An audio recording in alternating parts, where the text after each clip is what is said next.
So I'm just getting home now from seeing the new movie Drop, the new thriller from Blumhouse Productions, directed by Christopher Landon. You guys would know him as a writer on the Paranormal Activity movies, and he directed those Happy Death Day 1 and 2 movies. Very interesting flicks. Drop is a very different movie, and I wasn't sure quite what I was walking into. Is it going to be like a horror movie, thriller, psychological? It's all of those things rolled in at one. But it's also kind of really easy to figure out who's what and what's going on here because the obvious thing isn't, it's not going to be that obvious when you see this movie. And the bad guy is probably going to be somebody other than that. So basically, it starts off with this woman named Violet, played by Megan Faye. She has a history of domestic abuse with her ex-husband. You kind of see that at the beginning. And she's going on her first date in a long time while she has a 5-year-old at home. Her sister's watching the 5-year-old while she's on a date with this man she's just been communicating with via an app. I think everybody can relate to that. Guy on the app is Henry, played by Brandon Skellner. If you've watched 1923, he plays Spencer Dutton, and his star is about to skyrocket. He's about to take the Glenn Powell route from Top Gun Maverick to Twisters to being like the star of stars. Like, this dude's star is on the rise. He's going to be amazing. He was amazing in 1923.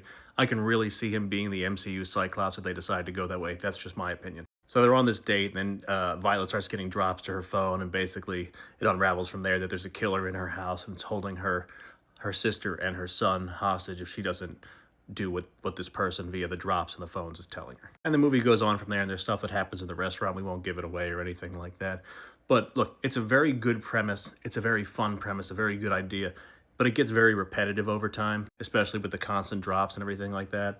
And it really reminded me of like Vantage Point, if you remember that. Like, you're just getting the same thing from like 9 different people's perspectives. You're not getting that here, but it's just the same thing happening over and over again via cell phone texting. And you know what? Surprisingly, it reminded me of a movie I didn't think I would mention. That would be Wes Craven's Red Eye. I remember this flick with Rachel McAdams and Cillian Murphy, Academy Award winner Cillian Murphy. Now we can say that it really was a mix of Red Eye and Scream, like a Wes Craven thing and everything like that. And I like that. I like the homage to his movies and those. Overall, I had a lot of fun with it. I thought the story could have been crafted a little better, but it's hard to do that when you're in one setting for the entire movie, which would be the restaurant, and you only see other places in flashbacks and via video cameras, but still a super cool idea. I really like the movie. I recommend you guys go see it. It's one of those mid-budget movies we all love to talk about that there should be made more of, but there isn't. And like every few years, they usually come out with like how like the technology that we all trust and love is like used to harm us. Like, remember Cellular with Kim Basinger and Chris Evans? Then we had Scream. Y2K just came out this past year.